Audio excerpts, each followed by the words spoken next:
April 12th. We appreciate you being here. I'd ask that everyone please silence your cell phones before we get into the meeting.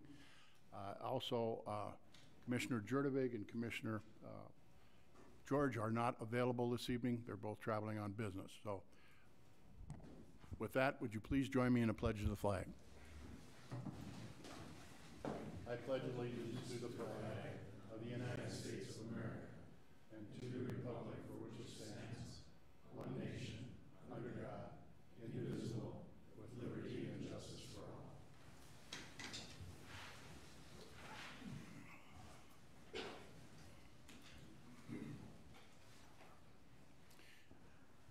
Before we get started this evening, if anyone else would like to speak this evening, we would ask that you see the lady, Judy, out in the hallway.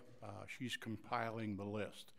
And whomever was here first as the list, I'm going to go straight down the list as to the opportunities that those of you that would like to speak. Obviously, before we get started, Mr. Nick Lee, our city assessor, will be giving an opening statement and going over the Equalization annual report. So with that, again, if anybody would like to speak, we would really like to have your name and address on Judy's list there, and then we'll proceed from there. First order of business is to approve the minutes from 2021's Equalization Board meeting. Make motion to approve. Thank you, Commissioner Olson. Is there a second, please? Second. Commissioner Simmons seconds. Been moved and seconded to approve the minutes for 2021 Equalization Board meeting. Is there any discussion? All those in favor, please signify by saying aye. Aye. Aye. Opposed? Motion carried. Next order of business is we will hear the 2022 Equalization Report presented by Mr. Nick Lee, City Assessor, City of West Fargo. Good evening, Commissioners. Today you meet as a local Board of Equalization in order to review the 2022 property assessments for the City of West Fargo. As you well know, 2022 assessments are based on the real estate market in 2021, and 2021 was quite an active year for real estate. With record low mortgage rates, numerous supply chain issues, and record inflation, 2021 saw record high real estate sales, which continued throughout the year. Thankfully for our department, we were able to wait until the dust settled to complete our analysis and see just how 2021 ended up affecting West Fargo real estate. If you go to Equalization Report, I'll just point out a couple of notable statistics. Starting on page 5, our planning estimated a 4.6% population growth since the annual census in 2020. On page 6, the number of new residential permits pulled was down 25%, while the average value of those permits increased by almost 18%. On page 7, you'll see the median sales price increased 14.75%, while the average listing time dropped 31%, and additionally, we saw an average interest rate for the year of 2.96%. Overall, a very eventful year for the real estate market in West Fargo. For 2021, since 2020 was spent primarily stuck in the office doing desk reviews due to the pandemic, we had a lot of properties to see on site for 2021. Our residential appraisers finished the on-site portion of our 5-year review period. With numerous reviews came a number of changes to our records. Depending on the accuracy of our previous records, those corrections could be significant. Additionally, our office completed a full land analysis for the whole city, both residential and commercial. As this hadn't been done citywide since 2016, there were some significant changes. We then analyzed our overall values and adjusted them to reflect the rapidly changing market experienced in 2021. Assessment department functions are regulated by the North Dakota State Tax Commissioner. As certified assessment officials, we are tasked with the responsibility to appraise all real property within our jurisdiction in a fair and equitable manner based on market value. For the 2021 sales study, the state of North Dakota was given us a median sale tolerance range of 90 to 100%. After adjustment, our ratios stand at 94.4% for commercial and 96.3% for residential, both within tolerance and acceptable to the state. Tonight, as a Board of Equalization, you are asked to hear any appeals from West Fargo property owners regarding their proposed 2022 values. This meeting gives any property owner who believes their valuation is incorrect the opportunity to formally appeal. List of property owners who have submitted an appeal prior to the meeting have been presented to you. They will be recorded as submitting an appeal at tonight's hearing, allowing them the option to appeal to the county if they so choose. Finally, I'd just like to remind everyone present that this board meets to discuss property valuation, not property taxes. Property tax amounts are a budgeting issue and should be addressed during budget hearings. So if there's any questions from the board at this time, I'd be happy to answer them. Otherwise, we can proceed to open the meeting for public input. Thank you, Mr. Lee. Commissioners, questions of Mr. Lee? All right. The local Board of Equalization is concerned with the equity and the fairness of all property values in West Fargo, not taxes. We're not here to talk about taxes this evening. That will be at another meeting. Property tax amounts are a budgeting issue and should be addressed during the budgeting hearings. You just heard that from Mr. Lee, and that's an important thing to remember this evening. We're talking about valuation this evening. With that being said, we're going to open it up for public input and discussion. The first person on the list is Mr. Brent Mickelson. Would you please come to the podium and state your name and address again to make sure that we have everything right. Good evening. Good evening, Mayor. My name is Brent Mickelson, and I live at 1444 River Street. Brent Olson?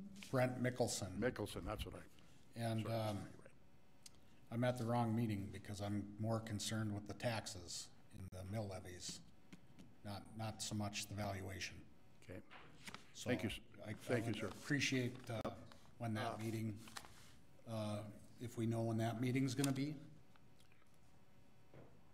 There should have been on your notice that you received at the bottom. There should be a public hearing notice. If not, it will be. I don't think we've said it yet. I believe it will be. There is not, right here, for equalization meetings. There will be a. It should be by August 22nd. I would think. If you watch, if you go onto our website and hit alerts, you'll get alerted to when it is. Or I've got your email address here. I can email you. Perfect. Thanks for coming this evening. Thanks. August 22nd? I don't know for sure. I said I would email when I find the date. When we set the date for the commission. Moving on, Mr. William West.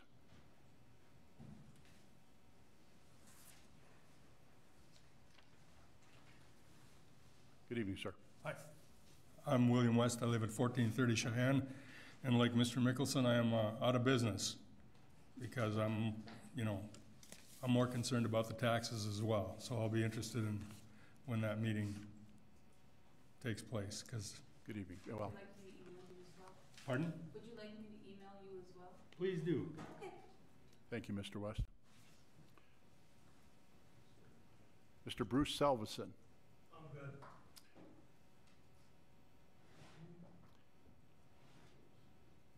The next lady I have on is Linda Barch, and she would like Stephen to call. You've got that down? You got her name, address, phone number, all of that, Stephen? Thank you. Brittany Dietrich from Industrial Builders. Good evening and welcome. Hi. Thank you for letting me attend. This is my first one of these ever. I know my dad, who's the principal owner of Industrial Builders, has been to these in the past.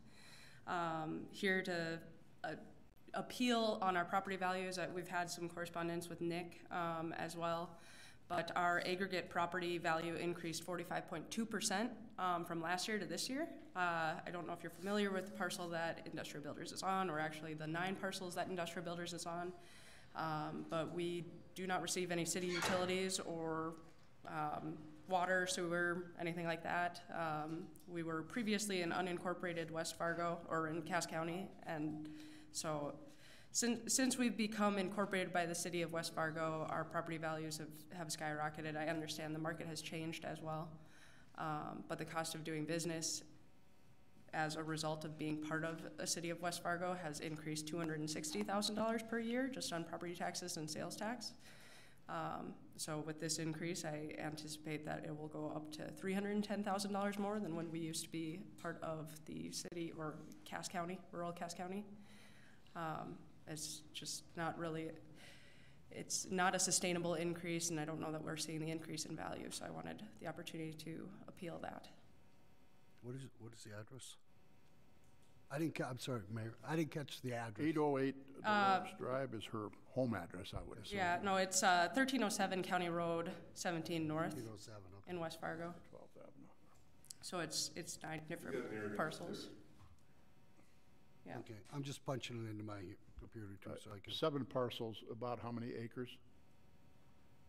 I'm assuming you're not talking about the egg ones. I believe the bottom one is 20, there's 2 of them that make up about 26. You're killing me here, buddy. The egg ones are 83 acres, and the rest is Sure. 55.26 acres.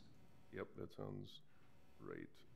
Have you sat down with any of the assessors? No, and I just, everyone is out of the office, so I wanted the opportunity to convene with you guys and make sure that we can have a follow-up meeting. Yeah, no problem. I sent your dad some comps, but I could go over them with you, no problem. Yeah, no, we just like to have I a know, yeah. meeting on it. He sounded like he was in the process of leaving town for. Yeah, yeah. So I have no problem sitting down. Yeah. Okay, Could we be sure, before you leave this evening, make an appointment? okay. So we can How do I make an even appointment? do, if with the preliminary, you know, I realize that with Judy, I guess Judy's in the Okay. back of the room, she'd be making appointments. Okay, Otherwise, we do have your phone number here. We can call and Yeah. arrange something. It's no problem. okay. but we'd welcome that opportunity. Sounds good. Thank you. Thank you so much. The next person on the list is Heidi Wilcox from Microtel.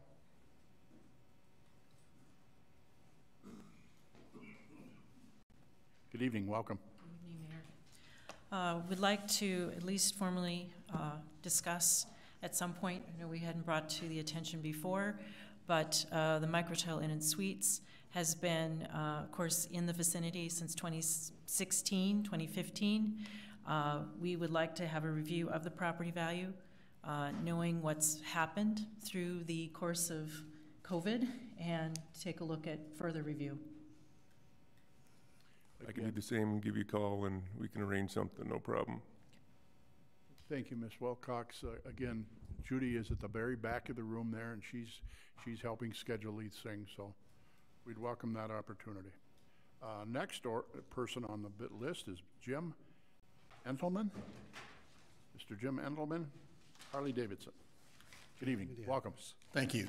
My name is Jim Entman. I'm with Harley Davidson of Fargo here. Could you state the address, please? Yes. We don't have that on our notes. Sorry. The address is 701 Christensen Drive West.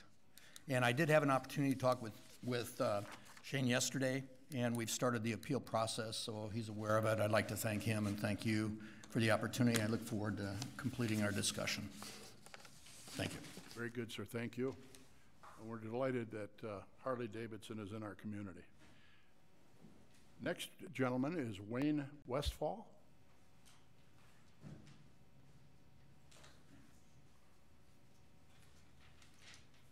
Good evening and welcome. Good evening, Wayne Westfall, 448F, 19th Avenue West, just south of Elmwood Park. It's a townhouse, and I contacted the people, I don't know if it's him or not, in year 19, and the assessed value of the townhouse was such and such, and then from 19 to 20, it went up by a little bit. In 2021 went down. So I called them again and I said, now, with everything that's going on in West Fargo, how is that going down? Well, I never really got an answer, except we know it's gonna go up next year. I'm sorry, I didn't hear that last comment. We know that it's gonna go up next year. Oh. Okay, so I have the year pretty, so now for 21 to 22, I'm really up. It's up $41,000. Now I hope that I can sell it for that, which I don't know until you put it up on the market. But my thing is that whoever I talk to, how come? How do we come up with that figure? Is it comparison sales of townhouses Or is it comparison of houses in the neighborhood? Just what is the reason? Great question. Mr. Lee? Well, when you talked, you probably talked to Judy. Judy, you remember talking to him? No, that's fine, that's fine. The way that our process works is that we've got information about every single parcel in town. We, over the course of the years, those sell when we use those data points on those different properties to adjust all properties in town. Now, in something like yours, we would be using similar style and similar build, all the sales that have happened through the course of the year to value your property. And if I came to your office or your office, I could get those? Yeah, we'll give you comps, no problem. Yes, sir. Again, we could schedule a meeting for you yet this evening before you leave, where you can sit down and they can show you the comps. They've got amazing documentation. Okay. Okay, that's more or less what I was getting at, so, okay, thank you.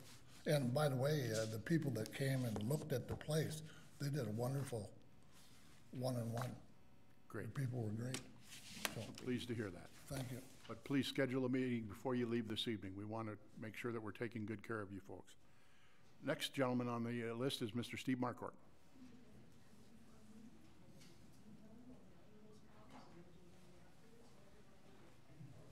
Good evening, welcome. Thanks. Steve Marquardt, 725 15th Avenue East. A couple things that I have questions with is, of course, misleading on this letter that was sent out here, where it says assessment increase does not mean your property taxes in the parcel will increase. In that very same thing, there's an estimated increase of the taxes for next year that are up $473.23. So that line should probably be scratched off of there as far as those go, because it's misleading to the people when you're saying it's not going to increase, when there's 2 pages later you get a thing that says this is what it's estimated for next year. So I think that's interesting as that goes. Mr. Lee. Yeah, and I agree with you. I don't think that line should be in there. That's why it's preceded with North Dakota Century Code requires us to put colon and then that line. It says, it requires you to inform you, an assessment increase does not mean your property taxes in the parcel will increase. What I'm saying is you probably just scratch that out of there. But anyway, it is, if it's Century Code that they're making you put it in there, yeah. But it's misleading. Yeah, thank you, sir. Mr. John Shockley, City Attorney, City of West Fargo. Yeah, I was just going to echo what the assessor said. Those notices, the language in the notice is dictated by state law. So the city can't change that. It's up to the legislature. So we don't disagree with you on that language, but we're required to. Okay. With the exception of Mr. Marquardt's example here.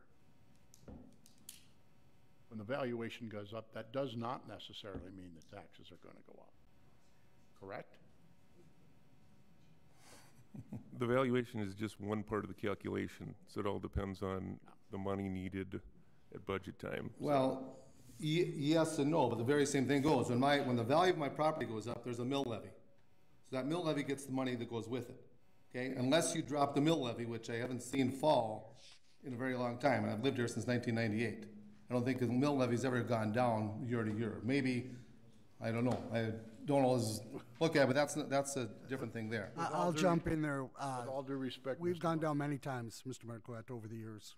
We actually have, if you look at this report, you'll see the years that it's went down. Okay. I'm guessing more. The other thing I want to make a point of, and it's what Mr. Lee here said earlier about building permits being down 25%, I believe you said, right? New residential home building permits are down 25%. And of course, that's because of the increase in lumber and everything else. If anybody knows anything what's going on with lumber prices, it's crazy, okay? Now, the cost of new builds, I think you said, is up like 18%. Yep. Okay?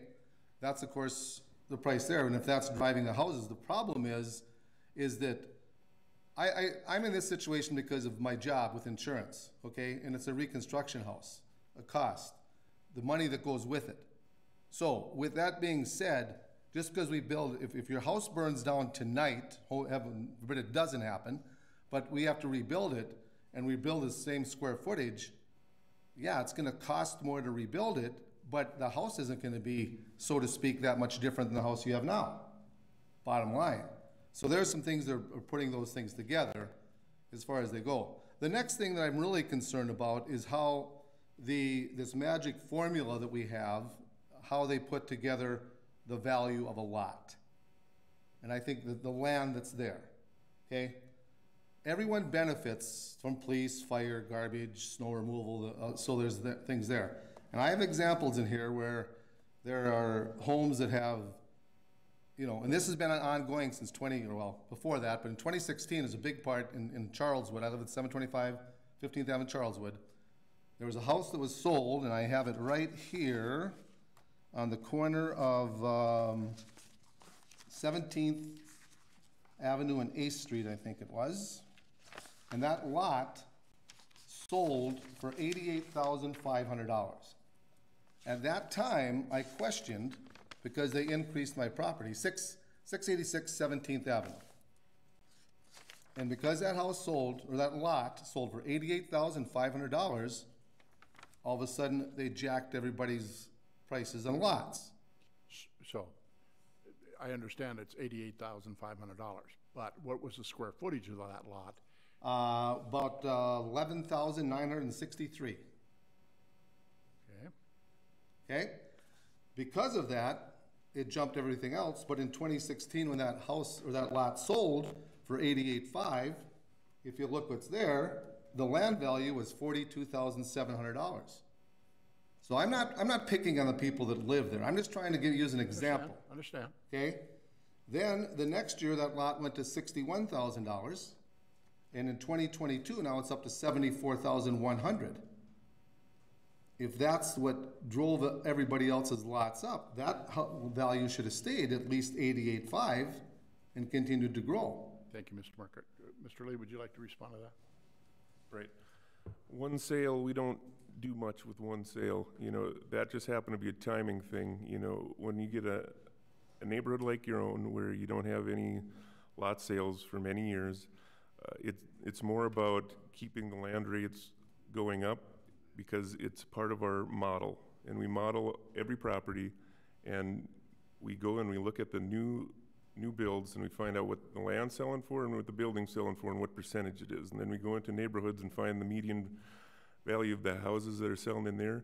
And so that our model can adjust everything correctly, we got to put that kind of proportion on the land building value. And the state requires us to break our assessments into land and building.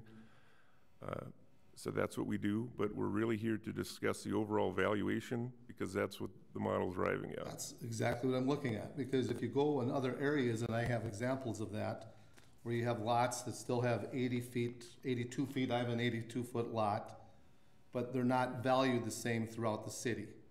And I think land is land. And so if we're sending it on, we have 82 feet or 80 feet, it should be very uniform, whether it's $1 a foot or $10 a foot or $500 a foot that they're charging that lot out at. If you have 82 feet, if that's what you're gonna base it on as your frontage, then I think those, whether it be on 7th Avenue or on Cheyenne Street or wherever the case, or if you're gonna do it on square footage, the square foot of the lot, which you asked me about this other lot, which is bigger than, you know, then once again, are we basing it on square footage? Is there, how should we properly be taxing it? The problem is there's probably no right or wrong answer, and what's right isn't gonna be popular, and what's popular isn't gonna be right. Because some of the people are gonna come back and say, wait a minute, it's the same with houses today when you look at square footage. When you're looking at homes at square footage and that's how you're valuing them, if you're looking at reconstruction cost or what it's costing to build them today, that number is gonna be high, I guarantee you. Go to the Menards and price lumber. I agree. Mr. Lee, would you respond particularly to just the land part? And I realize it's a two-part process, but with regard to Mr. Marquardt's question, whether it's a square footage or Or is a certain lot size a unit? Sure. Yeah. Most of the lots in town are front-footed that aren't acreages. That values the frontage more than the rear. It's used by most of the country to value land. I would suggest that land around town is not all equal. You know, if you've got lots in a median neighborhood of overall sales that are going at 200, I don't think the land is going to be worth the same as the lots that the median home sale is 600. I mean, when they do have raw land sales, there are neighborhoods, and they do spend more for the land where they put the higher dollar value on. So that indicates to me that the land is valued differently, or at least purchased differently. Well, the land is probably the same, depending, if you have a 100-foot lot, I don't care if it's on 7th Avenue or on 15th Avenue or on Cheyenne Street, there might be a little old house on there that's not worth a whole heck of a lot, so, but that's your value of your house that brings it together, your land and your house. If somebody tears that house down and builds a new house there, does that make the land worth more or less?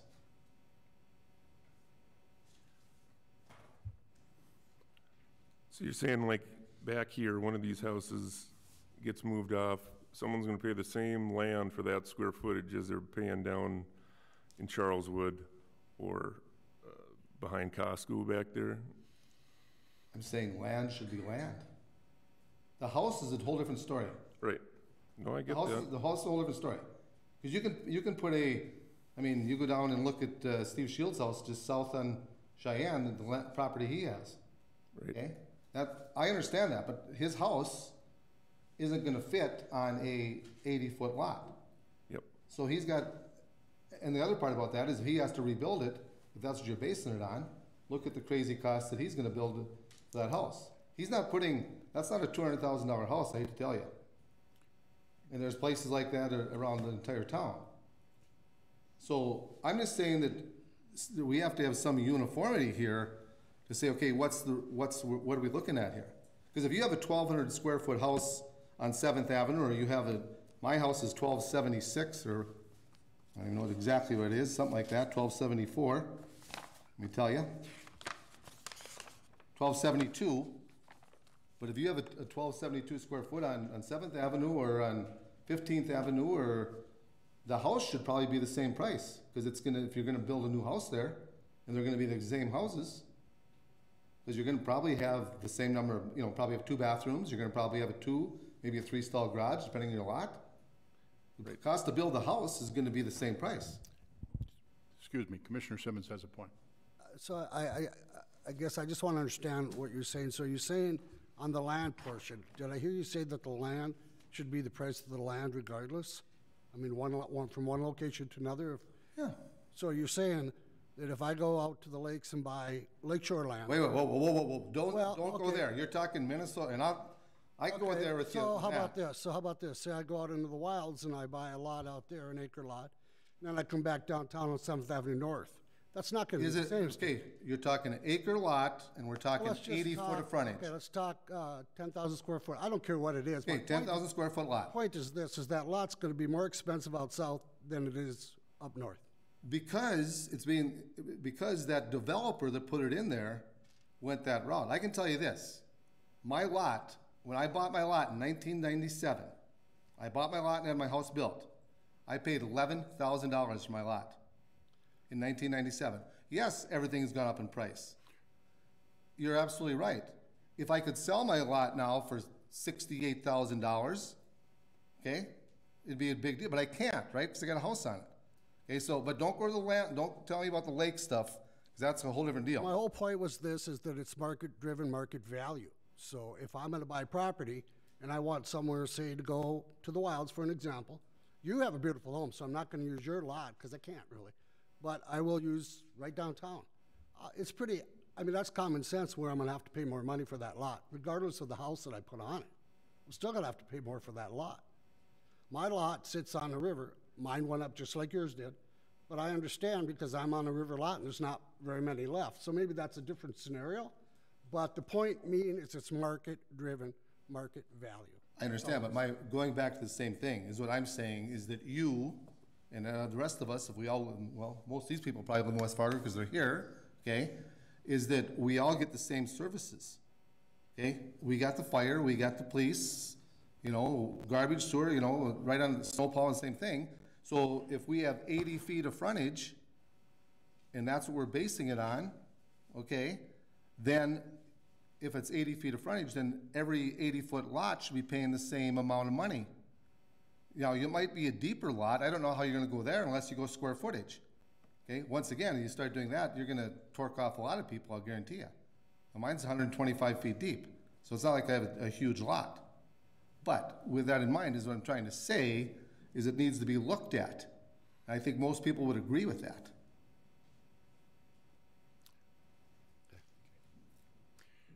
It's a great suggestion. We'll have some additional dialogue. You have my word on that. Thank you, Mr. Marquardt. Next name on the list is Tammy Norgard.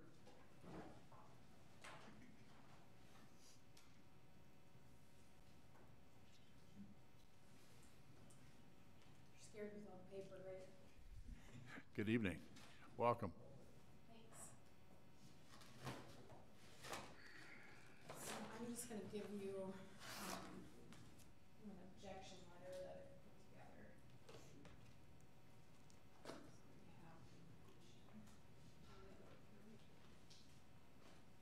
Thank you. Thank you.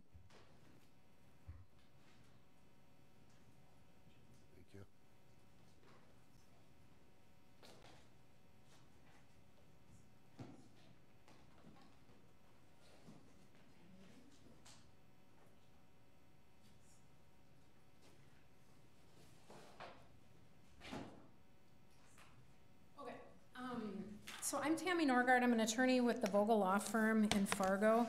And I'm here to talk about a couple different properties and different landowners. The first one, the address is 4980 Cheyenne Street, and this is Tevier on Cheyenne. So this is a property that's an 8-acre parcel.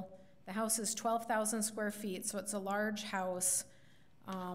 And the assessment, currently tax assessed value, or true and full value, is listed at $6.2 million.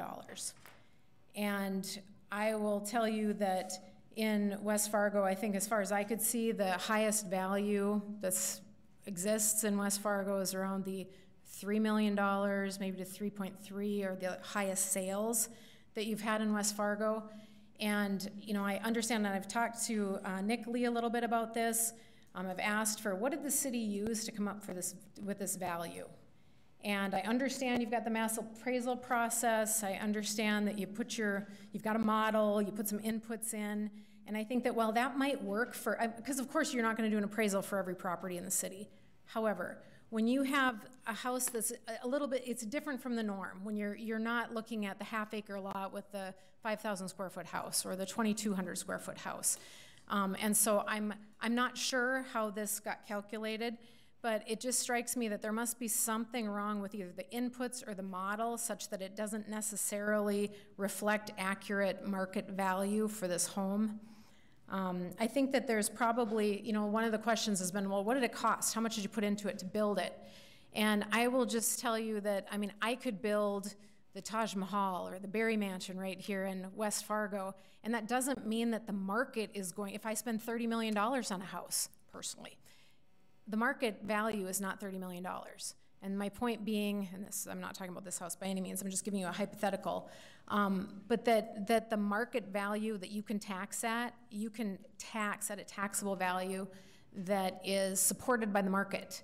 And when I don't see how you have a market for a $6 million house in West Fargo. I've submitted appraisals to you, which is attached to my letter. And what we did is, I mean, I could have contacted a Minneapolis appraiser and, you know, tried to find an appraiser that's gonna give me some value that I want, right? Because people play games with appraisals all the time. We didn't do that. We talked to local appraisers that know this market And I wanted to pick an appraiser that you use, City of West Fargo, that you believe is credible, that you have experience with, and you're gonna understand that this is somebody that's gonna give you a realistic value. And so we hired Gerald Bach and Bill Treibwasser, who both have different appraisal firms. They worked together on this. And I met with them, said, we just want your appraisal of what is the value of this property? Because regardless of cost that's in the house, you can only go to the market value. And so they did a very detailed analysis. And the interesting thing about this property is this used to be an 8-acre parcel with an older house built in 1996 and a shop on one end of it. And so Tevier came in and put a larger house on the other side of the property. And they have a joint driveway, they have a gated entrance, secured entrance. And so it's pretty hard to find a comparable property, comparable sales with 2 houses on one parcel. And so what the appraisers did is they said, you know what we're gonna have to do is we're gonna chop this in half, basically, and say there's 3.9 acres with the house from 1996, that's 2,200 square feet, and the shop. And then they had to, because then they could look for comparables for that. And that what they did is they came up with a value of $820,000 for that house. 1996 house, 3 bedrooms, and a shop. Okay, so then they looked at the other house, the main house, and did a very detailed comparable sales analysis. They looked at all the houses that had sold in West Fargo, and they're identifying, you know, the highest value homes. And some of these homes are on the market for years because it's hard to sell a house above $1 million, $1.5 million. And, you know, there's maybe 1 or 2 sales a year in that range. So it takes a while to have a buyer to come in, even for, you know, the Stone house, the Von Eber's house was $1.8 million. It was on the market for well over a year before that sold, because you kind of have to get the right buyer. When you're looking at higher value homes, you also have to have a buyer that can get financing and get a loan for these higher value homes, which isn't something that's easy to get. And because of that, there's some just some inherent depreciation in the value of a house in general. But my point being, there is no great information from the city as to how they came up with the $6 million. And so, you know, what we have here is appraisals by very credible appraisers. And these appraisers went through the cost, the cost approach to value, and you use a computer system, this SWIFT program, to identify what would it cost to build a house of this size and this character. And they came up with $2.65 million. And then they added in the house, the older house, the 1996 house, which was $820,000, and they came up with a value of $3.47 million for this property. And that's what our appraiser came up with. And these are licensed appraisers that do a lot of work locally. I think they're very trusted. And so I'm hoping that you will find that that's a reasonable number and that that's something that you've got some detail and some information on. So Tevier owns the entire parcel, correct? Right. And the second home is the caretaker home, is that not correct? It is true. Yeah. So we have, when Tevier bought the Nitschke property, we have that value. We know what he paid for that property. That's a land value that Tevier, right. Mr. Chambers, understood what that property was. What was that valuation, Nick? What was that sold? That sale was for $1.46. $1.46 million. Okay. Right. And I did a little research on this when I knew that this was becoming a questionable discussion item. The permit that the architect took out to the city of West Fargo was $4.1 million. So you take 4.1, I mean, that isn't assessed, that isn't a number we came up with. That was from the architect, 4.1 million, and then the price of the land is very close to what the appraised value is. And I understand. Not the appraised value, but the tax assessed value. Tax value. Yep. Excuse me, thank you for correcting me.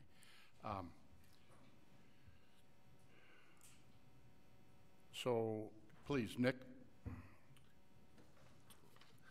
When I was breaking this thing down, and yes, I would have liked a whole lot more dialogue on this, but it kind of got into the nth hour there, and that's just this whole 15-day thing, kind of how it happens. But when I was looking at comparison, the land value they came out with was slightly higher than the land value that we have on there, okay? You know, the building site and the second building and the metal building, both were within about $10,000 of what we got on there, okay? So it's really, we're breaking this down to the main building. And again, the costs breakdown for Marshall and Swift, I would have liked to seen that, which I didn't get to see. But it said $2.7 million roughly. I'm not going to open it up. And then the land was $700,000 roughly of that. So at $2 million, I'm really curious to see how they got that number when the permit alone was for 4.1. And the permits are known, especially on the high end, to be low. I do think that the actual costs are very relevant, because if this thing is a $6, $7, $8 million house and we've got 4 on it, there's your discount already for being large and oversized. There's just, I would be really interested in that myself. And I'll tell you, I asked our appraisers for that, the cost, the Swift report, and Gerald was in Rochester. He's driving back today, and he has it at his house. And he said he couldn't get that, but I will get that to you. And I assume that that's where this $6 million came from, is $2 million in initial value and a $4 million building permit. What I'll tell you is with this was an architect that came in that's not usually here, or that doesn't necessarily put in building permits like this. I think what it is it's penalizing somebody for being honest instead of putting a low value on something when you're doing construction. But that's where I go back to the point that it doesn't necessarily, you don't equate how much money you have into a house with the market value. Because if you're somebody that wants, you know, higher end things, and if you have a higher end taste or a very specific taste of what you want, you choose to put it in there knowing you might not get it out of the house. And that's where, you know, it's easy when a house has been sold a few times because you see what the market will bear for that house. When you build a house, it's kind of a question mark. And that's where, what would the market pay for this house is super important. What the person building it wanted in the house, well, that's your own proclivities of what you want. It doesn't mean that that's what the value should be. And so I think that's where this number came, this $6 million number. I don't know that because I haven't seen anything that the city was using, but I, like you, Mayor, think that's probably where it is. That was a layman's assumption. Same here. No, I totally agree. Please, but I think... Excuse me, Ms. Newry. Just for your information, I was able to work up some stuff today, and I know I am sorry, again, this late hour, I can get it to you and you can look at it. This really seems like we need to get with you later and get all the information, and we'll have 2 months to work on this thing in front of the county. Yeah, you're on record that this is a protest, so thus any additional dialogue that takes place, negotiation, whatever that case might be, will be forthcoming. And then, of course, everyone in the room, just so you understand, after we complete this process this evening, there is we encourage you to sit down with the assessors and try and clarify anything that if they were doing assumptions or that type of thing, that we do that. That's an important part of the process. And then there's always the protest that you can take it to the county. Commissioner Simmons had a point. Well, I was just going to make the comment that, you know, I want to see the actual costs.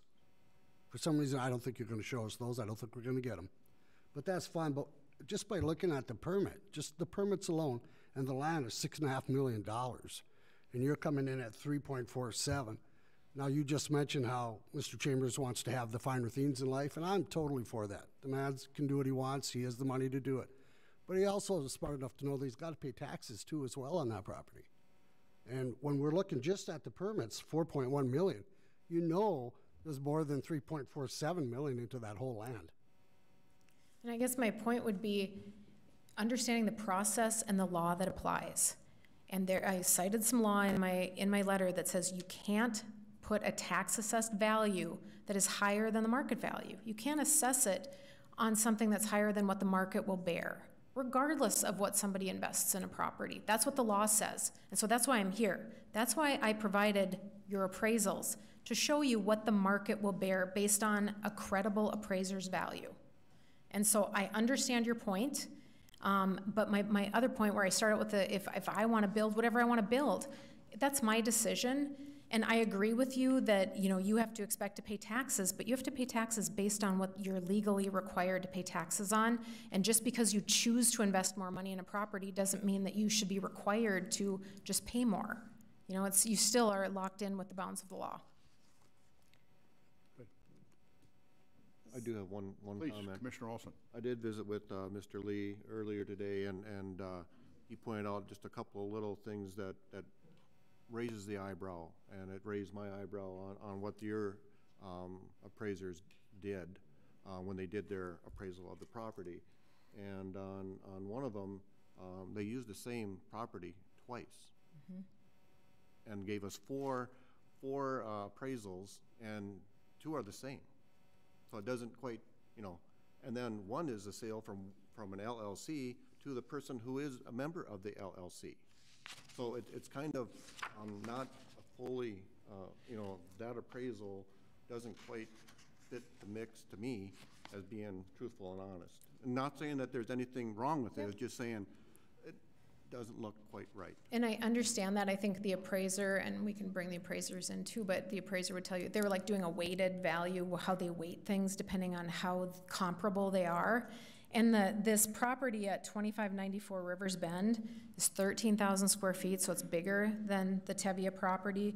There's 5-stall garage, 2-story home, sport court, finished basement, very similar. And your tax assessed value on that is $2.3 million is the... Yeah, that was a partial complete value for last year. So that is half of what's on there for 2022.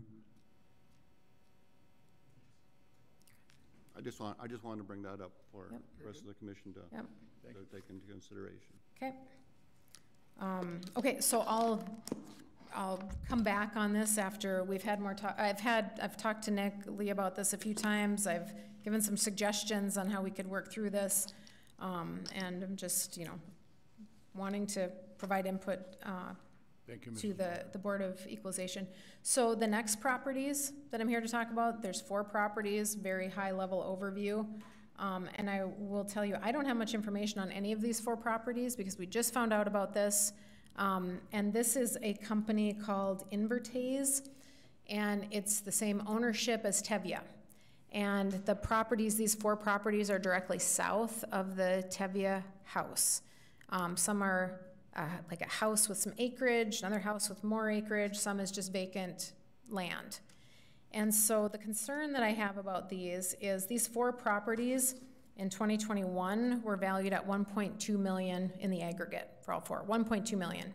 Okay, after Invertase purchased them, suddenly they've been assessed for $3.04 million. So an increase of $1.8 million in a year, $1.8 million more, because the owner of Tevye purchased these 4 properties.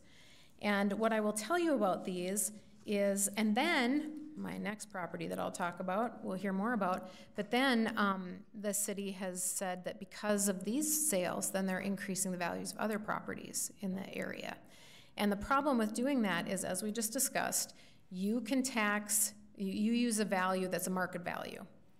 And these 4 properties sold to Invertase, but they weren't market value. They were an assemblage. It's an owner that wants to purchase property around property they own. So it's purchased for assemblage. And the other thing is these properties weren't on the market. They're not listed for sale and somebody sees a for sale sign and goes and looks at the property. These were private sales for assemblage. And what that means is if you're a licensed appraiser, you know that those properties can't be used as anything as a market value, as a representation of market value.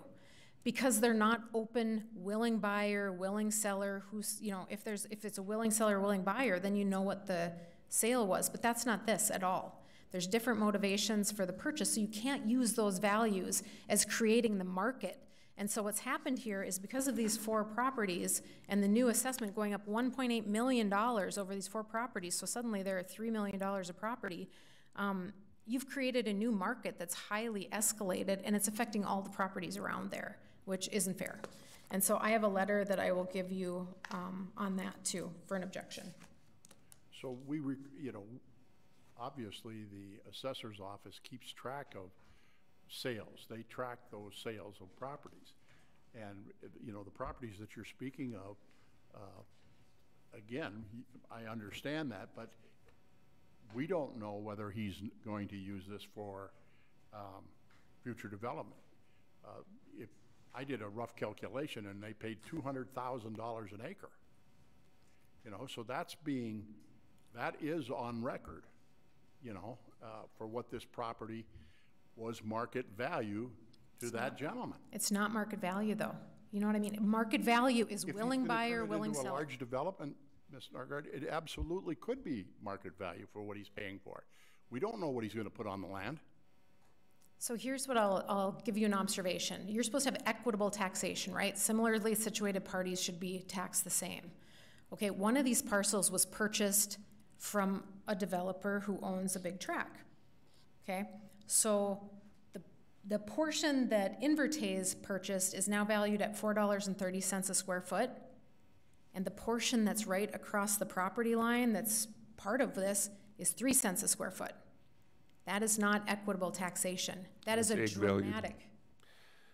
That's ag valued, and that is based on productivity, and the state has a 7-part test that you have to do to meet that, and it can never be ag. Once it's out of ag, you can't compare it to that one. Here's the thing. Those sold, we don't have close to what they paid for them, so that's a discount. That's your assemblage discount. So it went up based on those 2 allocation sales to the north, and that set their value, not the other way around. And those are all getting valued the same, starting with the first rate and then going with every additional rate after that for acreage. Again, we invite you to sit down and visit with the assessing department as to how this was all calculated and the like. And I respect what you're saying. I truly do, as to what one of us might try and buy some of that property for. And again, for development, say for example, because it is on one of our major arterial roadways, there is the potential of great commercial development on that corner of 52nd and Cheyenne. All right, and last one. I have a question. I'm sorry, Please, the last one. Mr. Thank you. Ms. Nygaard. I'm just a little confused because when you say market value, it doesn't count because you need a willing seller and a willing buyer. You had both. Well, you had both, or he wouldn't have bought it. How can you say it's not a willing seller? Hopefully he didn't take him at gunpoint and take that land, because then you're really in trouble. No, they didn't. But, so you had a willing seller and a willing buyer. How can you say you don't? Well, it's a motivated, I mean, like the people, arm's length transaction in the market, somebody. It was a willing seller and a willing buyer. Yep, willing buyer, willing seller. You said it wasn't, so it was. And this is probably vetted by case law. I mean, I do a lot of eminent domain matters, and one of the issues that the appraisers always look at when they're looking at comparable sales of what the prices are, they'll look at, well, was this, was it just an arm's length transaction where there's no other motivation here? It's just what the market would bear that anybody would pay, like the highest value that somebody just in the open market, unrelated parties would pay. It's basically a definition issue. And well, if you have somebody I used to be a that's realtor, so I know when you have a willing buyer and a willing seller, Yep. you have a contract. Right. And so when you said you didn't, I think you're... No, you still have a contract, but is that reflective of what the market price for that property and any similarly situated property would be? And the answer is no, that's not setting the market. One sale does not create a market at that market value, because there's different motivations to people. So is it fair to apply that value to everybody else nearby? I don't think, and that's the I issue. just wanted to make the point that it was a willing seller and a willing buyer. Absolutely, it was a willing buyer, willing seller, but that's, if you take the whole definition, I mean, the motivations are different here with the assemblage issue, and private sale, it's not open to the market. But that's the real issue here, is that if a private sale like this at an escalated value, it's not fair to the neighboring parcels that you're suddenly creating some new escalated market and saying, well, everybody should be taxed at that level, because that's saying that this is what the value is. Which is my lead in to the next property, which is the Schatz property just to the north of Tevier. And that's it's a 7+ acre parcel, 5,500 square feet, 2-story house. This was a property that they purchased, an existing property with a big shop area. They actually tore down a house, the structure that was there, and built on the property. The property was assessed in 2021 for $1.9 million, just shy of $2 million. And the concern here is this year the value went up to almost $2.7 million. It went up $680,000 in 1 year, and it's only based on land. Okay, the value of the structure is the same. And it's only based on land when you look at that analysis. And the trouble is, I mean, I understand, again, the mass appraisal process, you put in your inputs, but the justification that was given to the owner at the Schatz property was, well, there was some sales just south of you with your neighbor bought a bunch of property at a high value, so that's caused this to go up $680,000. Okay, and this is an example of where that wasn't an arm's length transaction, it wasn't market value, it shouldn't be used to suddenly make this property jump up $680,000 in 1 year. Just based on vacant property sales. And I will transition here from saying, so maybe there's great development potential south. Maybe you're going to have developers developing property nearby, but that's not a comparable to this house. This house on this acreage, the limit of what you can put for a taxable value on this is what the market will bear. And again, that's just because some vacant land sold for a high level doesn't mean that this house in its existing form suddenly went up $680,000 in 1 year. And so I think that that's just an incredible amount. And again, maybe it's the mass appraisal process that they put those numbers, punch the numbers in the computer program, and it spit out a new value.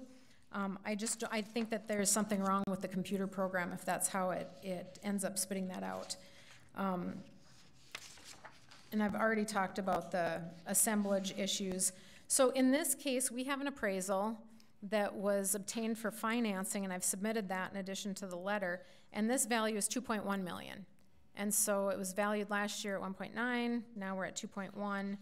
And the concern, I'd asked Nick Lee to provide me with any documents that you had in your file about what the values would be. And the response, he sent me some things yesterday that showed what he said would be comparable, that somebody pulled some comparables.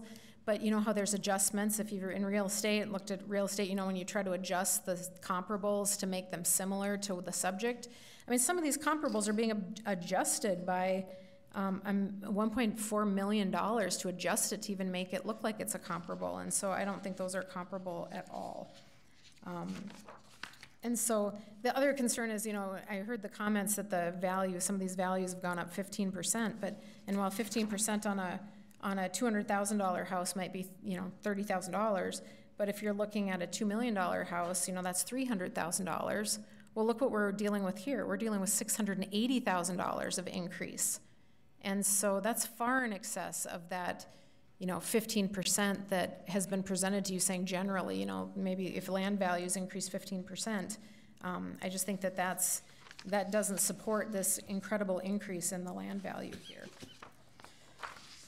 So I would request, I will request an opportunity to talk further, but I will say that my clients have talked to Nick Lee and I have talked to Nick Lee about this, and here we are, and asking you to take a hard look at it, because I just don't think that this is justified to go up almost $700,000 just because of some nearby land sales that were not market value and are not comparable to this property.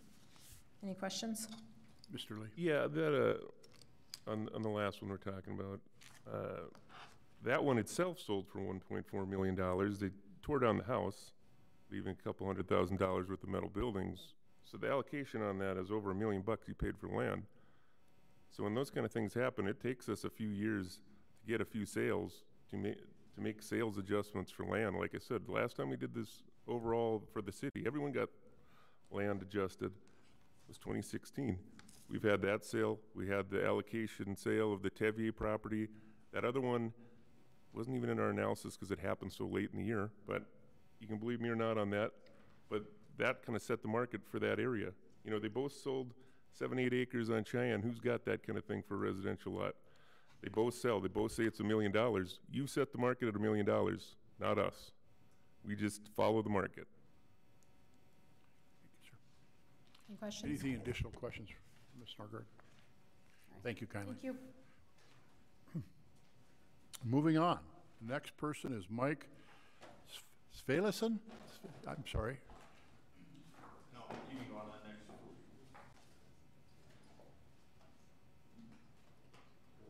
I'm sorry? He said he can move on.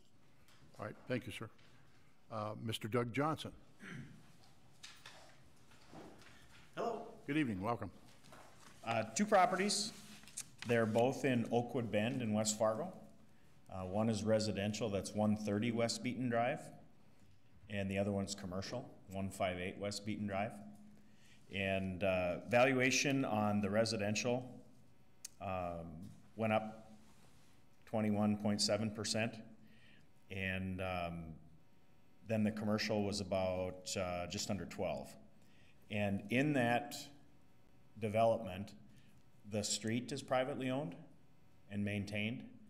The street lights are privately owned. The utilities are privately paid by the association. All the utilities that go in and out of that development were installed by the developer with no specials. We have no snow removal. We do all that ourselves. And so I think it would be appropriate for all the properties in Oakwood Bend to have some sort of discount. And I had a business partner leave, let's see, in 2020. Had a commercial appraisal done, and this was just prior to COVID, and it came in right at a flat $900,000 on the commercial building. And this is the building just to the west of Bobcat? Yep. That building there? Yep, kind of a house looking. Yep. Ned owns the building on the other side, and yep. And then, so that was just prior to COVID, and they had mentioned through the COVID process, they may not even have provided us a commercial appraisal because the commercial rates had dropped so quickly on lease space. And then we look at the office occupancy in the city. There's a lot of open office space. We have a rented space upstairs that's been empty for 2.5 years. There's just not a lot of interest on occupying office space when you can work from your house. So I think my valuation is just a little high on the commercial side. And I'm in a similar situation with the Tevier. I had a $3.5 million house go up next to me. So I paid $67 for my lot. He paid $412. So I get the model. I think the argument here was maybe the model rather than the comparable process. But with the appraisals that are done, anything in that value, we always have a hard time finding comparable properties, and even on the commercial building. The appraiser had a difficult time finding those comparables. And then another utility issue with Oakwood Bend, we don't have a looped water system over there. The water comes from the east, our water main, and all our sewer goes back in the east. We have a lift station that I think is scheduled for replacement, but there's a grinder pump and everything goes back to the east. So the fire department has told us if we ever have a fire back there, they're hauling water big time because they will run out of water. So the lift station that's immediately to the west of you is basically for the underpass then? Is that correct? Can anybody clarify that? There's a brand new to the west, that one is, we have a lift station right on our drive. Okay. That's just for sanitary sewer. Yep. I've seen that, okay. Yeah, and then, because there's no utilities coming across, Graham owns that 10 acres that's there. There's no sewer or water that comes from Cheyenne. So everything comes from the east side when Bobcat developed that area. So we're missing a few critical utilities over there, and then the services that we do receive from the city, we're paying for those, the garbage type things. And again, you look at snow removal just this year for us, you know, that would have been a $10,000 bill for the association, just this one winter. So have you had any previous discussion with anybody from the assessor? I sent my officials, and I was out. I apologize. They wanted to set up an inside inspection. We have lovely buildings. I have a lovely home. I'm kind of with Miss Norgard on that. Like, if I have the finishes in my house, again, comparables, I would cash the check if people were buying my house for what they claim the market's going for right now. Okay. Well, we would encourage you to sit down with those folks and whatever means of communication that you want to have, whether it's an on-site visitation or sit down in the office and he can show you the model and show you the calculations and those types of things. Yep. But you are on record that awesome. Have a concern and we'll certainly respect that. All right. Thanks for your time. Thank you, Mr. Johnson. Next person on the list is All Seasons Motorsports, Alan Pritchard. Good evening and welcome. Thank you. All Season Motorsports, 2205 Cheyenne Street. Just see our taxes went up about 25%. And I was kind of curious on your records on my building in the back. Does it say anything what you have it for valued at all? What can you tell me about the building in the back? Yeah, let me take a peek at this.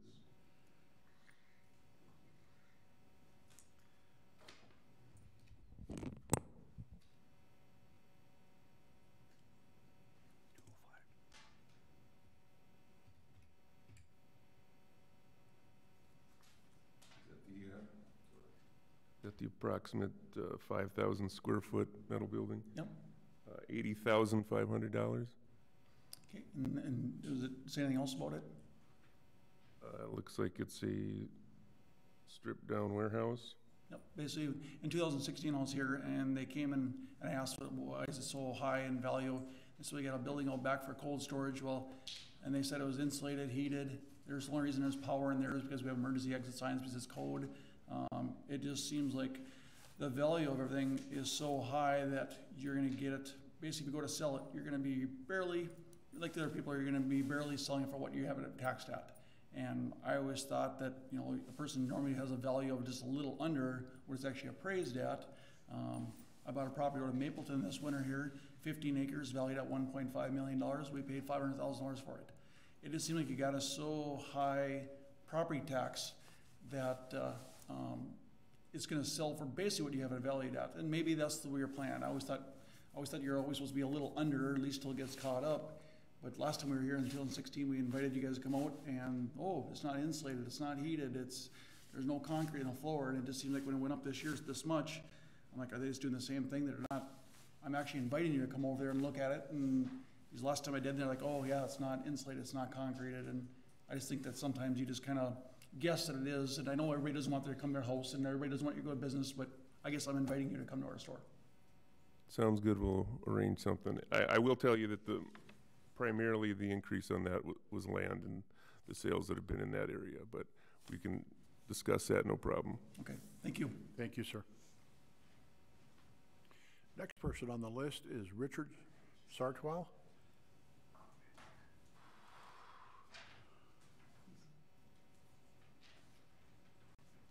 Good evening and welcome. Thank you. So I'm coming with much smaller numbers than what we're hearing out here. But January 14th, we bought 533 34th Way East. That is what we call Hadley Meadows. I think in here it's Oak Ridge 18th or something like that. We downsized from Fargo to West Fargo, went from a 1,850 square foot Rambler to a 1,300 square foot Rambler. When we bought it, we were the first house to close on the new street. Do you guys know where this is? Behind Brutus Brick House, Cashwise, bunch of twin homes, townhomes. Yes, sir. Okay. Our first shock was $42,000 in specials on a, sorry, my eyes aren't that good, 5,724 square foot lot. It's a twin home lot, okay? Not a big lot. I know we're not talking about specials, but my next shock comes in when 2020 land value was 11.3. That's when there was nothing there. The next year, we were the first people there. Land value is 45,000. 2022, it's worth $87,500 for a 0.13 acre twin home lot. Now, if you work that backwards, that's about $700,000 or $800,000 an acre. That's my only point. Like, where do you come up with this number? Mr. Lee? Well, specifically in condos, because there's very rarely any sort of land sales, it is an allocation. So if things in that condo development are selling for $300,000, it's a 20% of that, so that our cost tables can accurately value the building and then get the correct overall value. Now, if you have an issue with the overall value, then we know that our land I wouldn't be here if I thought it was fair. Right. Okay. Yeah. Then that's what we need to discuss, and that's what we need to find you some sales on. I tried to do a little bit of research, and the sales tab that's on the site. There's a sale in there that's like $880,000. Okay. Is it possible that this formula is lumping that ridiculous sale in and bringing everybody's lot costs up? No. The computer does, like, the model is controlled by me. It doesn't do things automatically, so I look at all these land sales. I reviewed every land sale in town. I looked at allocations for every condo and every townhouse development. So I mean, if it's an allocation issue and we're hitting all these too high now, then that's something we have to look at, and then maybe there's a land adjustment. But the overall value is what we're kind of looking at on these, because those things never have land sales. And similar to the earlier gentleman, we're in a planned unit development. We have an HOA. We don't have city trucks rolling through there cleaning our streets. Snow removal's our cost. So it's almost an identical situation. And I just kind of feel like we border a higher dollar neighborhood. Sure. Not direct access, but the houses behind me are in a different category than where I live. So I understand that might be affecting us as well. Here's one of the problems too, is when there's sales, it's price paid plus specials assumed. When you bought your property in January of 21, price paid $361,900, assumed specials of $42,800, coming out to a value of $404,700. Actually, they weren't. Did you have them paid I off? bought prior to that shock, the special shock. Okay. We were waiting, and we were, in fact, that was a different phone call. I made where do you come up with 42? I got a chuckle from the lady on the phone. Sure, and you're the first one in there, so I'm sure that the ones after him probably had that attached. They had that information going into it. Right, and you didn't. And I didn't, thinking I'm moving into a 5,700 square foot lot with a twin home, thinking we're downsizing. Sure. We didn't downsize. Right. My tax bill's bigger now. My house is a lot smaller now. Sure. Yeah, that's unfortunate. The sales that happen later are going to have those specials assumed to it, and then that drives the value of the whole thing up, because that's what they paid. They paid probably similar to your 360, and they assumed the 40,000, and then the market sales then indicate that $400,000 cost for those things. Okay. Well, anyway, I just want to go on record saying I think it's ridiculous. Thank you, sir. Okay. Appreciate it. Would you like to schedule an appointment with? Sure. To better understand? Very, very good. Let's do that. I don't have anyone else on the list this evening. Is there anyone that came in later that may not have gotten on the list? Anyone else that'd like to speak to it?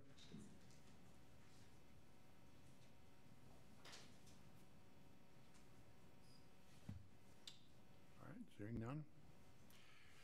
Again, important part of this process is you coming here this evening and going on record that you've got concerns about what your assessment is. And the second part of this is then to sit down individually with our assessing team and see whether or not there was some miscalculations, or if in fact that there's, you know, not a concrete floor in a storage building or something like that. That's critically important.